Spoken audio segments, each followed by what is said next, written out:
I love Korean Pokemon cards. This year is everything I pulled in the month of May on this channel, and there's a lot to go over here, so let's go ahead and get right into it and go over some of the notable pulls from this collection. And make sure you stick around to the end of the video where I'll go over a price breakdown of just how much this cost me, just so you can get a realistic sense of how much it might cost for you to open up Korean Pokemon cards. Now, this first set of cards are from the set Cyber Judge, and some of my favorite pulls from this box was, of course, the Incineroar SR. It was one of my personal chases from this set. Love this one. Love the fire texture in the back as well. And then, of course, the Drampa Art Rare. Just a super cool card overall. Love the art on this one. But overall, very good box. Let's go ahead and move on to the next one. And this next set of cards is from Crimson Haze. Now, Crimson Haze, as you all know, is one of my favorite sets, as I think it is super underrated. Just check out this Probopass art rare. Love this one. Really love the Lotad in this one, honestly. It's probably my favorite thing about this card. Now, this was a special box because if you're familiar with Korean or Japanese booster boxes, typically you get one SR or SAR and then 3 art rares. But in this box, in the last pack, I actually pulled one of my personal chases from this set, which is the Hisuian Growlithe. Very cool card. Love this one. Wish I got the parent SAR to match it, but I did not. Now this next one, Terastal Festival, I opened one box in May, and I pulled another Umbreon. That's right, this is my second Umbreon SAR that I've pulled in Korean. I haven't pulled any other evolution, just the Umbreon, so I wasn't disappointed, of course, but a little bit. I kind of wanted the Leafeon or the Espeon, but I'll take the Umbreon. And the box also gave me a second hit with the Atticus full art, so pretty good box. Yeah, hopefully I'll be opening more Terastal Festival in the coming months or in the coming weeks because, yeah, I do want the Leafeon and the Espeon. I'll take more Umbreons if that's all I get, but let's move on to the next one. Now, these next 3 cards, I technically didn't pull from a booster box. They're a little bit special in that they are promos in a special deck box in Korean. You're not going to be pulling the Squirtle and the Bulbasaur in Stellar Miracle or the Stellar Crown equivalent. You're actually going to be getting them in a special box. You will also get this Charmander, which is included in English, it's in the Obsidian Flames ETB. But in Korean, it is in a single product together. It's like a Venusaur EX, Charizard EX, Blastoise EX, like pre-built decks. And these 3 art rares are included in their respective decks. So, show those off right here. But very cool, very clean cards. I do plan on sending these in for grading because they do look pretty clean, but until I do, they will go back into their sleeves. Now, this next box is Mask of Change. It is another one of those 4 art rare boxes that I was talking about. Let's go ahead and go over this cool Cornerstone Mask Ogerpon. One thing that I like about this card is that the silver in the mask kind of blends in with the silver borders, and it actually ends up being has a pretty cool effect. Really like this one. And then one of my personal chases in this set was this Watrel, or Watrel, I guess however you'd like to pronounce it. But very cool card, very cool art rare. Super stoked that I pulled it. And then we have 2 Pheasantippides. Probably the best art of the trio with the Okidogi and the Monkey Dory. But super stoked that I pulled this. So stoked that I pulled it twice. But a very fun box nonetheless. This next box here is Night Wonder, and it kind of caught me off guard as to how nice the art rares actually are. I was always kind of aware of it, but pulled my biggest personal chase in the Houndoom. If you don't know the story, I pulled the Houndoom in English, and then I actually sold it.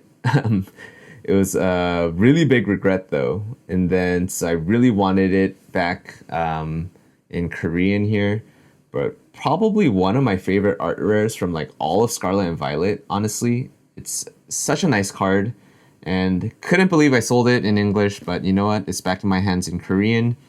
And this was a loaded box because I kind of pulled all the big art rares outside of the Persian. And then, of course, there's like the Duskull line too, but very pretty Cresselia art rare. And then, of course, the Zorua as well. Zorua probably has, honestly, some of the nicest art rares. It's been getting a lot of love in the Scarlet and Violet era, so who doesn't love a Zorua card?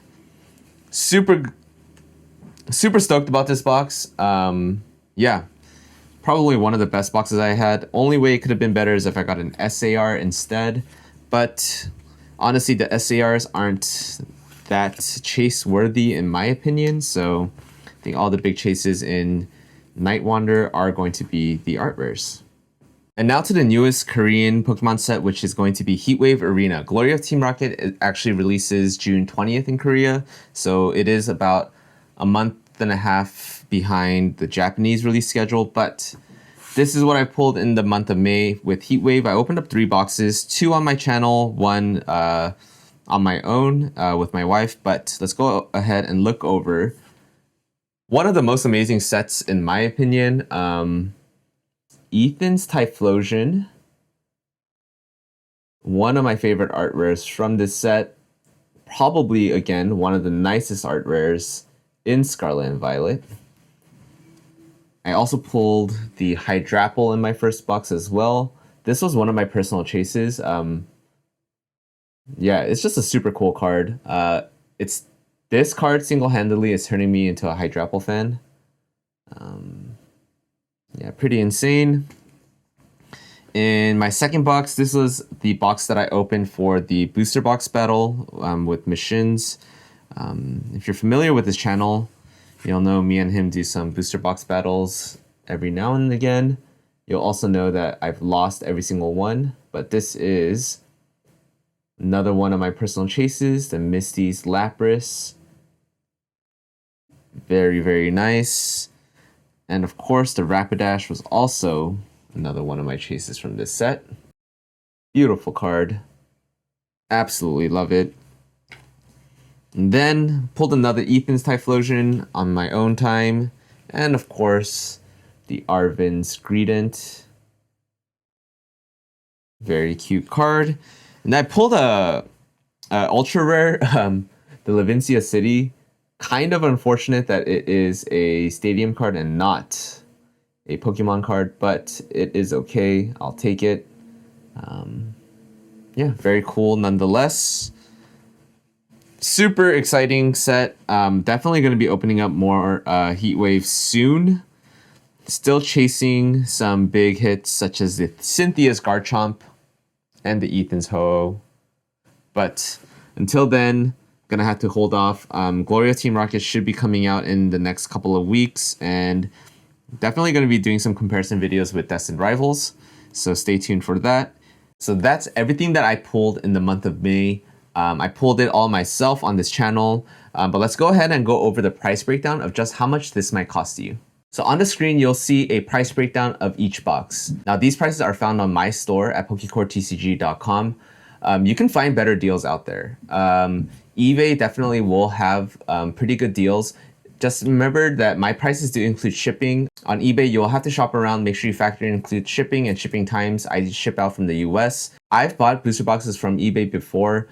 Ship times from Korea can take a while sometimes, so just be aware of that. Everything you saw here today was open from around $400 worth of booster boxes. If you were to spend $400 in the English Pokemon market, you're probably looking at what? At retail value, you're getting around 80 booster packs. If you're buying it at market value, which is pretty wild right now, what booster boxes are going for over $200, ETBs for the newer sets are like over 100.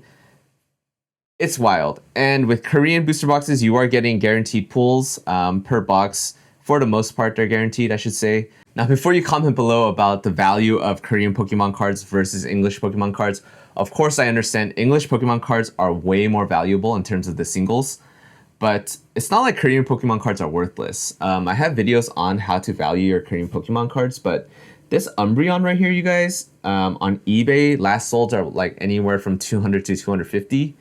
So like this right here is like more than half the value of the Pokemon booster boxes that I opened. And then we have these promos here, which go for around like 30 to 35 each, depending on the sold listing that you're looking at. These aren't worthless cards. They're definitely worth less than English, but they're not completely like devoid of value. So if that's what you're collecting Pokemon cards for, maybe English Pokemon cards is the better route for you. But I would say if you're trying to pull all of these cards yourself and you're just interested in ripping as many booster packs as possible, I actually think Korean Pokemon cards offer the best value in terms of the dollar spent. Now, let me show you this Umbreon as close as I can on this camera. But the texture, I would say, is equivalent to the English Pokemon card texture, actually. It isn't on the level of Japanese. I would say Japanese texturing is still superior, but the feel of SARs, SRs, and the art rares of Korean cards are equivalent to English cards, I would say. Now, you'll definitely feel a difference in the uncommon and the common cards in English versus Korean. But the big hits, honestly, virtually identical. Yeah, I love Korean Pokemon cards. I think it is the best value in the current Pokemon market. If you're interested in more Korean Pokemon card content, check out the channel, subscribe. It is the focus here at Pokecore TCG. If you're interested in purchasing Korean Pokemon cards, you can check out my store at pokecoretcg.com. Otherwise, thank you all so much for watching. I really appreciate it.